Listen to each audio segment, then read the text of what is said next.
Before we get into this latest story, don't forget to hit the subscribe button if you haven't done so already. Yes, Guia can, but you just can't touch the snow-capped mountains. There are times when, contrary to the lyrics in the popular 1977 Fleetwood Mac song, you can't go your own way. Well, you can't if the place you want to go to is inside a national park with various entry requirements, including the prohibition of unguided treks, forcing one to fork out for a certified guide. Normally, I find such conditions a turn-off. No thanks, I'll do my own thing. However, some sites are protected in such a manner for the very fact that they are special and thus need to be shielded from over-tourism. And a number of these are places that are on my imaginary priority visit list, among them being treks up to Colombia's highest peaks.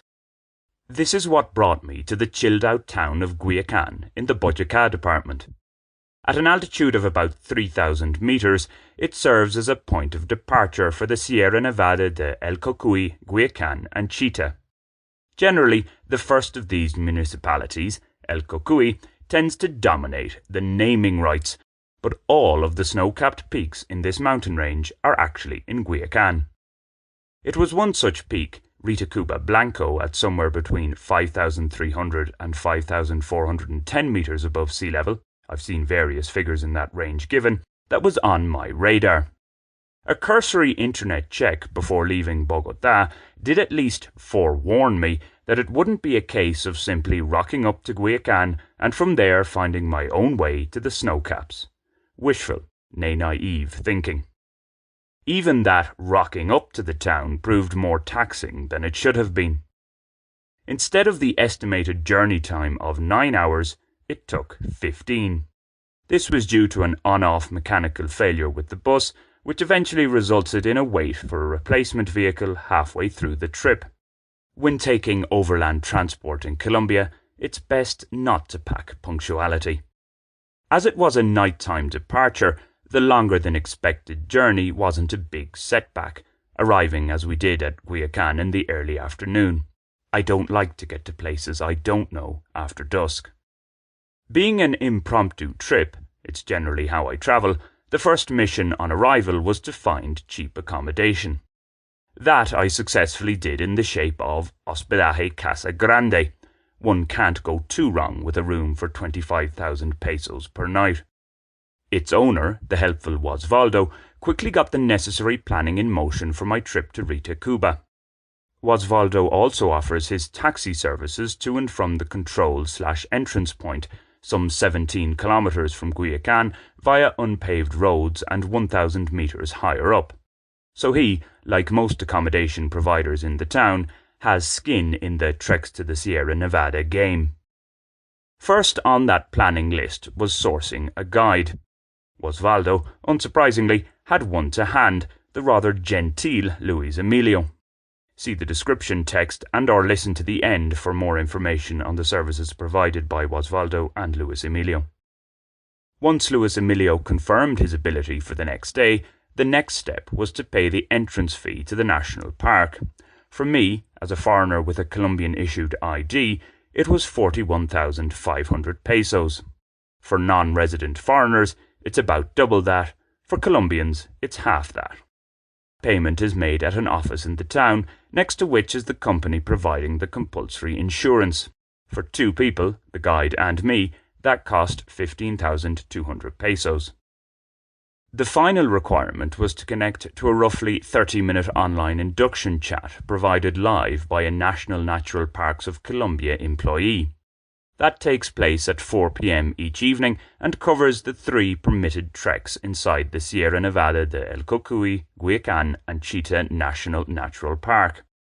Do note, the entrance fee is valid for 3 days, so if one has the desire, and more limiting in my case, the dinero, the money, the 3 treks can be done over 3 days. When going it alone, as in not through an agency, the guide and the insurance are daily expenses. There are various accommodation options closer to the park entrance, so one could save on travel costs to and from Guayacán by staying in one of those. Photos show that the other 2 treks are equally as impressive as Ritacuba, but my focus was on getting as close as possible to the highest peak with the most extensive glacier. It is, by the way, prohibited to actually walk on or even touch the glacier and snow.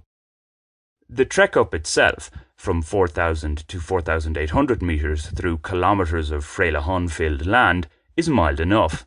Some may have issues with the oxygen-light air, but thankfully that wasn't a problem for me.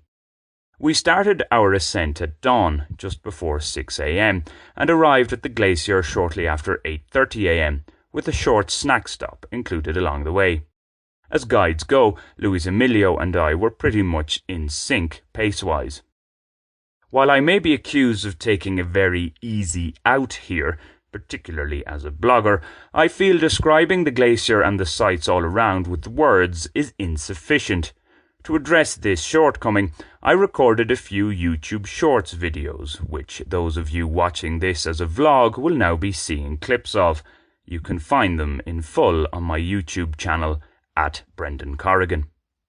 Having soaked in the splendour for half an hour or so, we started our descent to the entrance point just as the clouds began to roll in. Yes, luckily Mother Nature shined on us that morning.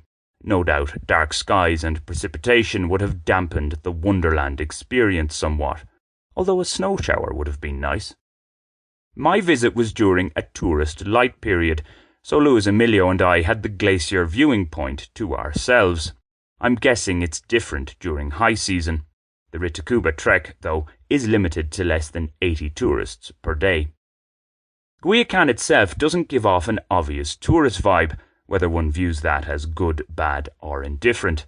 There's certainly no international flair to it.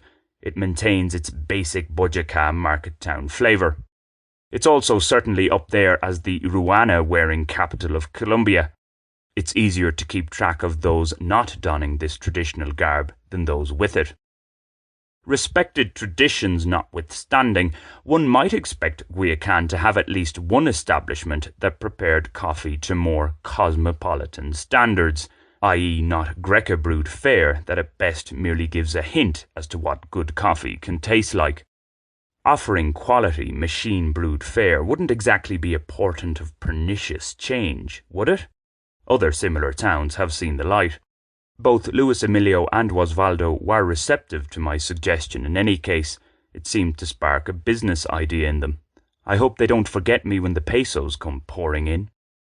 Coming back to natural attractions, outside of the Sierra Nevada treks, there are plenty of walks to other sites that one can wander cost-free and unguided.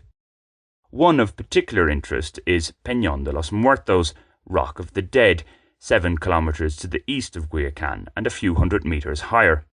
Here, so the story goes, many Uva indigenous took the roughly 400-metre suicidal plunge to the river Concavo below rather than be taken captive by the Spanish conquistadores, the ultimate flight reaction to a threatening situation. Mentioning the river Concavo, but not at all in a macabre sense, relaxing by its fast-flowing glacial waters is a nice way to waste away an afternoon, particularly when the sun shines, as it regularly did during my 4-day stay. Indeed, with nobody about, it's perfect for a chilly skinny dip, if it can be braved. It works wonders to clear away any cobwebs. So you see, you can go your own way in Guayacan and have plenty of innocent enjoyment in the process. Going to see the Sierra Nevada snow show is another matter. It's well worth the extra effort, though. Osvaldo, the owner of the cheap and cheerful Hospedaje Casa Grande and offerer of chauffeur services to the national park, can be reached by WhatsApp on +57 313 868 2814. The certified guide Luis Emilio's WhatsApp number is +57 314 290 4721.